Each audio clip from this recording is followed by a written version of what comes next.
آج کے افتتاحی خطبہ جمعۃ المبارک کا عنوان اور موضوع آپ نے یقیناً پڑھ لیا ہوگا، استقبال رمضان المبارک۔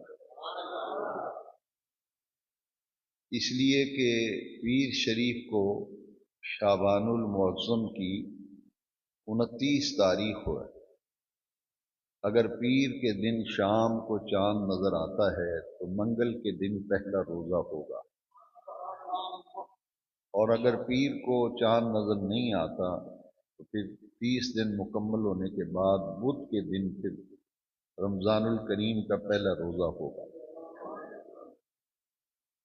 رمضان المبارک کی چونکہ آمد ہے اور بالکل اس کی آمد قریب تر ہے، اس لیے میں ذخیرہ